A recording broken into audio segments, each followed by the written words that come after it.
වෙලා තියෙන්නේ. එතකොට අපි ඉස්සෙල්ලාම කෙටියෙන් ආයෙත් කියනවා නම් සරලව කලර් එකක් කරනකොට අපි කෙස්වල ස්වභාවය බලලා ඉන්න ඕන. මේ කොණ්ඩේ කොහොමද නැත්තම් හෙනා එකක් කරලාද බ්ලැක් කලර් එකක් දාලාද ඩැමේජ් හෙයා එකක්ද ඒ හැමදේම බලලා අපි ඒ ටෙස්ට් එක කරලා තමයි කලර් ටෙස්ට් එකක් කරලා පැච් ටෙස්ට් එකක් කරලා තමයි අපි කලර් එකක් පටන් ගන්න. ඒ කෙටියෙන් කිව්වම. ඊට පස්සේ අපි තෝරගෙන තියනවාද කලර්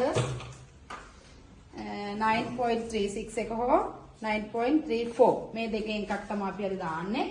ඒක දෙකම නිකන් ළඟ ළඟ යන කලර්ස් දෙකක්. මේ කලර් එක දානකොට ඩිවෙලොපර් තියනවා 6 9 කියන තුනෙන්ම මෙතන. එතන අපි 9න් තමයි මෙයයි කලර් එක දාන්නේ. මේ කලර්ස් දානකොට මතක තියාගන්න ඕන කලර් එකක් කරනකොට එකට එක අනුපාතයට තමයි කලර්ස් මික්ස් කරගන්නේ. ෆ්‍රී ලයිටින් කරනවා. ෆ්‍රී ලයිට් කරනවා කියන්නේ බ්ලීච් කරනවා. අපි දැන් හිතන්නකො මේ කොටස අපි මෙයාගේ මේ කොටස අපි කලර් කරනවා. මේක මෙයාට හයිලයිට් වෙලාම ඕනේ කියනවා. එතකොට අපි මේක අනිවාර්යෙන් බ්ලීච් කරලා අර ගන්නවා. දැන් අපි බ්ලීච් කියන වචනේ එච්චර පාවිච්චි කරන්නේ නැහැ. ෆ්‍රී ලයිට්නින් කියලා තමයි කියන්නේ. එතකොට මේ කොටස අපි ෆොයිල් එකක තියලා 112න් දාලා එකට 2 අනුපාතයට කොණ්ඩේ බ්ලීච් කරගෙන ඉන්න ඕන මේක කලර් කරන්න නම්. නමුත් අද අපි ෆ්‍රී ලයිට්නින් නොකර මෙයාට කලර් එක විතරයි දාන්නේ. එතකොට අපිට අවශ්‍ය ප්‍රමාණයට දැන් මෙයා ලූස් හෙයා තියෙන එකනේ. කියන්නේ මෙයා ඉන්නේ සාමාන්‍ය කඩාගත්ත කොණ්ඩයක් තියෙන කෙනෙක්. කඩාගෙනම ඉන්නේ. එතකොට මේ හයිලයිට් කරන්න වටේටම සෙක්ෂන් අරගෙන යාට පේන තැන් වලට කලර් එක දාන්න ඕන. ඒ ඉල්ලන ක්‍රමයට කැමති ක්‍රමයකට දානවා කැප් මෙතඩ් එකට හරි විවින් මෙතඩ් එකට හරි ඒ කියන්නේ සික්සැක් විදිහට යන්න පුළුවන් මෙහෙම වලට කැමති ක්‍රමයකට තනින් තන යන්න පුළුවන් ඊට පස්සේ මේ කොටසක් ගත්තාම ඕනනම් ඔයාලට මේ වගේ චුට්ටක් බෑක් කෝම් කරලා ගන්න පුළුවන් බෑක් කෝම් කරන්න හේතුව තමයි මේ බෑක් කෝම් කරපුවාම තනින් තන කෙස් තියෙන්නේ දැන් ඒතර කලර් එක මේ එකපාර දාලා පීරපුවාම දැන් බෑක් කෝම් නකර කරොත් මෙතන ඉඳලා මෙතෙන්ට කලර් එක තියෙන්නේ දැන් බෑක් කෝම් කරලා දාපුවාම එහා මෙහා ගිහලා තමයි කලර් එක ලස්සනට කෙස්වල තියෙන්නේ. ඒතර මෙහෙම ඔහොම ලස්සනට කලර් එක තියෙනවා. නිකම්ම කෙස්වලට දාපුවාම මෙතන ඉඳලා කෙලින් තියෙනවා. ඔහොම කෙලින් තියෙනවා. එහෙම තමයි තියෙන්නේ. සෙන්ටිමීටරයක් විතර අපි ඇරලානේ දාන්නේ සාමාන්‍යයෙන්. හිස් කබලි ගෑවෙන්නේ නැති වෙන්න. ඒ නිසා ගන්න කෙස් කොටස චුට්ටක් බෑක් කෝම් කරලා අරගෙන ගන්න කඩලා දාපුවාම හරි ලස්සනයි. ඊට පස්සේ තනින් තන ලස්සනට තියෙනවා. එහෙනම් බලමු දැන් කොහොමද කලර් එක දාන්නේ කියලා. මේ සෙක්ෂන් අරන් තියෙන්නේ මේ තුනම අරගෙන මේ තියලා තියෙන්නේ ගත්ත මේ විදිහට මේ ටේල් එකෙන් අවශ්‍ය තැන් වල විතරක්. හරි.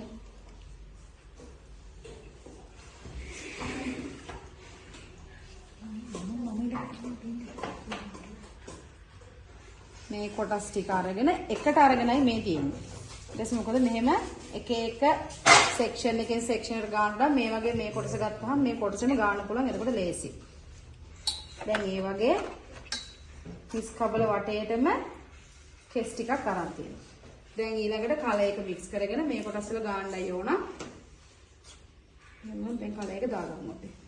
තියනවා ගහලා මේ 4න් 1ක් 4න් 2ක් 4න් 3ක් කියලා මේක ගහලා තියෙනවා සම්පූර්ණ. ක්‍රීම් එක දැම්මොත් සම්පූර්ණම ක්‍රීම් එක. දැන් මෙතන තියෙන මේ 4න් 1 කියන ලයින් එක ගාවට වෙනකම් මම කලර් එක දාගෙන ඒ ප්‍රමාණයට අවශ්‍ය ඩිවෙලොපර් මම මේකට දාගෙන කලවම් කරනවා.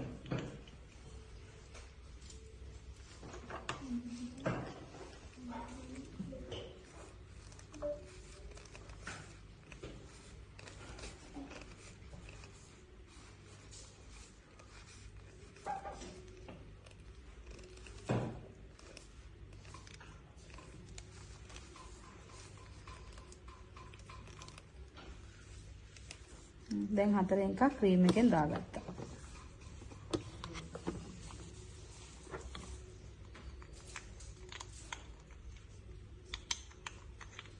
ඒ විදිහට මේකට ඒ ප්‍රමාණයට අපි ඩිවෙලොපර් එකක් දාගන්නවා.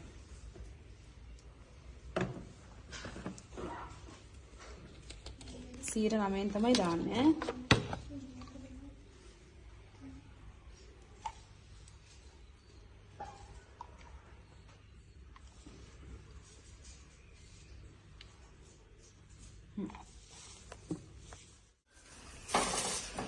කලර් එකක් සාමාන්‍යයෙන් ගානකොට පුතේ කෙස් ගහේ පිටිපස්සේ ඉඳලා තමයි කලර් එක දාන්න ඕන.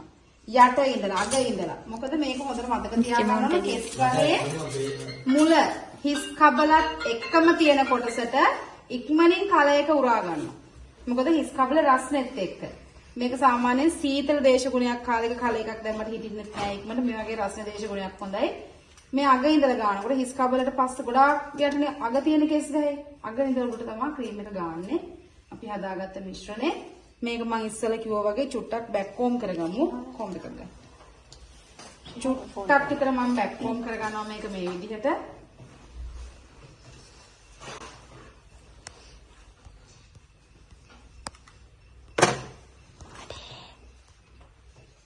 ඊට පස්සේ මෙන්න ෆොයිල් එකක් අරගෙන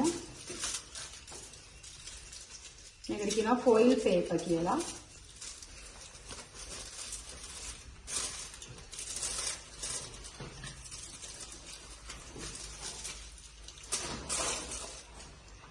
මේ යට හොඳට යට කොටසට අපි කලයට ගන්නවා.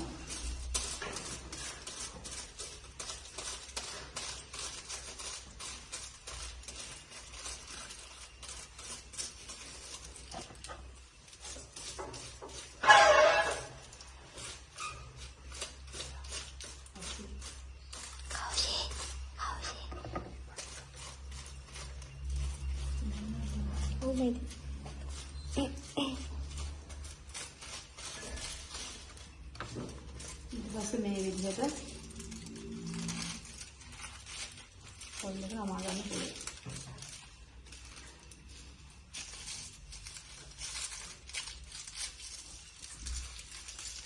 ගොඩාක් නමන්න අවශ්‍ය නැහැ මේක. නමනවා දීපුවම හරියි. මේ විදිහට අපි අර දැන් සෙක්ෂන් කරගත්ත හැම කොටසක්ම කලර් ක්‍රීම් එක මේ වගේ දාගන්න. හරි දැන් අපි එයාගේ සෙක්ෂන් කරලා ගත්ත ඒ කෙස් කොටස් සේරටම කලර් එක දාලා ඉවරයි. ඊට පස්සේ මේකේ ටයිම් එකක් ඔයාලා බලනවා දැන් කොච්චර වෙලාවක් මේක තියන්න ඕනද කියලා.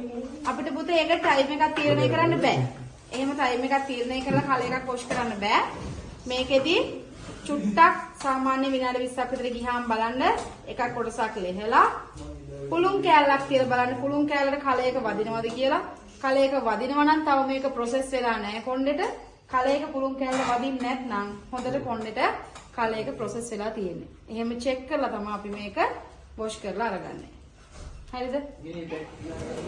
දැන් මේ තියෙන්නේ අපි කලර් එක දාලා වොෂ් කරලා ගත්ත කොණ්ඩේ. දැන් ඔයාලට හොඳට පේනවා කලර් එක අපි දාපු ලයින්ස් වල ලස්සනට හිටලා තියෙනවා. දැන් මේක වොෂ් කරලා ඩ්‍රයර් කරලා අරගෙන තියෙන්නේ. වොෂ් කරනකොට මතක තියාගන්න ඕන ෂැම්පු දාන්න නෑ හොදද්දි. කන්ඩිෂනර් විතරක් දාලා වොෂ් කරපුවාම ඇති. ඊට පස්සේ මේක පුතේ අනිවාර්යෙන් කලර් ප්‍රොටෙක්ටිව් ෂැම්පු කන්ඩිෂනර් පාවිච්චි කරන්න ඕන. අපි ටිකක් කියනවා දවස් 3ක් යනකල් ආයෙ නාන්නතුව පරිස්සම් කරන්න කියලා. එතකොට මේ කලර් එක අපිට ටික කාලයක් යනකොට ලස්සන ටික කාලයක් කියන්නේ අපිට මේ කොණ්ඩේ වැවෙනකම්. මේක සමහර වහනවනේ කොච්චර කාලයක් මේ කලර් එක තියෙනවද කියලා. ඒක අපිට කියන්න බෑ කාලයක්. මේ කොණ්ඩේ වැවෙන වේගය අනුව තමයි කලර් එක තියෙන්නේ. එතකොට මේ ආයේ කොණ්ඩේ දැන් මෙතනින් මේ කලර් එක පටන් ගන්න තියෙනවා මෙතනින් මේක කොණ්ඩේ වැවෙනකොට මේ උඩ මේ හරිය නැතුව යනවා මෙහෙට කලර් එක මේ හරිය ඉතුරු වෙනවා. එහෙමයි වෙන්නේ. එතකොට කොණ්ඩේ එක කලර් එකක් තියෙන්නේ කොණ්ඩේ වැවෙන කාලය අනුව තමයි. ඒ නිසා කලර් එක අපිට තීරණය කරන්න බෑ දවස් ගානක්. එතකොට මේ තමයි ඒ ෆොයිල් මෙතඩ් එකට ෆොයිල් ඔතලා අපි කලර් එකක් දාපුවාම හිටින විදිහ.